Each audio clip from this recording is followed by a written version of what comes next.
சர்வம் கிருஷ்ணார்ப்பணம். கிருஷ்ணா, நம்ம இப்போ விஷ்ணு சகஸ்ரநாமத்தில் 48வது திருநாமம் பத்மநாபாய நம. இந்த திருநாமத்தின் கதை என்ன பார்ப்போமா? பாருங்கள். புராணங்களில் மிகவும் இனியதாக கொண்டாடப்படுவது ஸ்ரீமத் பாகவத புராணம். கிளிவடிவும் கொண்ட சுகமகரிஷி அதை உபதேசித்தார். சாதாரண பழத்தை விட கிளி கொத்திய பழத்துக்கு சுவை அதிகம் இல்லையா? சுகமகரிஷி என்னும் கிளி பாகவதத்தை கொத்தியதால் பாகவதம் பிற புராணங்களை காட்டிலும் மிக மிக இனியதாக விளங்குகிறது. அந்த பாகவத புராணத்தில் 3வது ஸ்கந்தத்தில் 8வது அத்தியாயத்தில் பிரம்மா தோன்றிய விதம் வர்ணிக்கப்பட்டுள்ளது. பிரளய காலத்தில் அனைத்து உலகங்களும் பிரளயக்கடலில் மூழ்கியிருந்தன. அந்த கடல் நீரிலிருந்து ஒரே ஒரு தாமரைப்பூ மட்டும் தன்னந்தனியாக தோன்றியது. அந்த தாமரை இதழ்களின் மேல் பிரம்மதேவர் தோன்றினார்.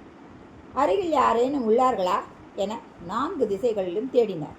ஆனால் யாரையும் காண முடியவில்லை. மீண்டும் மீண்டும் அவர் 4 திசையை நோக்கி தன் தலையை சுழற்றி கொண்டே இருந்ததால் அவருக்கு 4 முகங்கள் உண்டாகிவிட்டன. பிரம்மாவுக்கு தான் அமர்ந்திருந்த தாமரையும் எங்கிருந்து தோன்றினார்கள் என்று அறிய ஆர்வம் ஏற்பட்டது.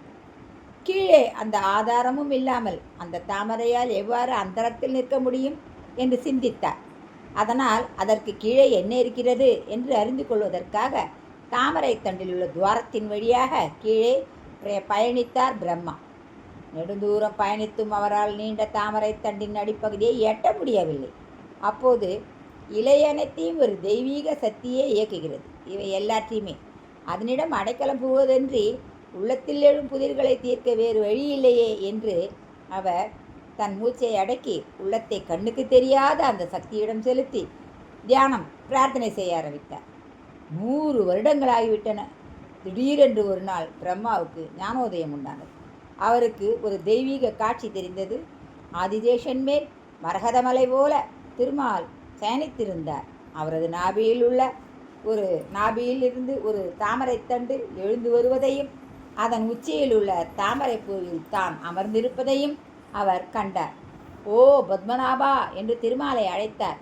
பிரம்மா பத்மம் என்றால் தாமரை, பத்மநாபன் என்றால் நாபியின் தாமரையே உடையவன் என்று பொருள்.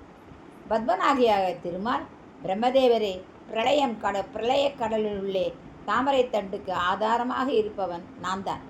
நீங்கள் அமர்ந்திருக்கும் வட்ட வடிவுள்ள தாமரை காலச்சக்கரம். நீங்கள் என்னால் படைப்பு கடவுளாக நியமிக்கப்பட்டிருக்கிறீர்கள். அதனால் நீங்கள் இப்போது வேதங்கள் முழுமையும் அறிந்தவராக ஆகிவிடுவீர்கள். இனி அந்த வேத மந்திரங்களை கொண்டு என்னை ஆராதித்து வேதத்தின் கட்டளைப்படி உலகத்தை படைக்கத் தொடங்குங்கள் என்று கூறினார். இந்த காட்சியை இன்றும் திருவனந்தபுரத்தில் காணலாம். அனந்த பத்மநாப சுவாமியின் உந்தியில் இருந்து தோன்றும் தாமரையில் பிரம்மா வீற்றிருக்கிறார். காலச்சக்கரமாக அவரது உந்தி தாமரை விளங்குவது போல கடந்த காலம், நிகழ்காலம், எதிர்காலம் என முக்காலங்களையும் குறிக்கும் விதமாக அங்கு 3 வாசல்கள் உள்ளன. இவ்வாறு நாபியில் பத்மத்தை உடைய எம்பெருமான் பத்மநாபா என்று அழைக்கப்படுகிறான். திருவனந்தபுரம் அனந்த பத்மநாப சுவாமியை தியானித்தபடி பத்மநாயாய நம என்று ஜபம் செய்பவர்கள் நன்மக்களை பெற்று வாழ்வார்கள் என்பது இக்கதையின் மூலம் நாம் தெரிந்து கொள்ள வேண்டியது. வணக்கம். நாளை 49வது திருநாமத்தின் கதையுடன் சந்திக்கிறேன்.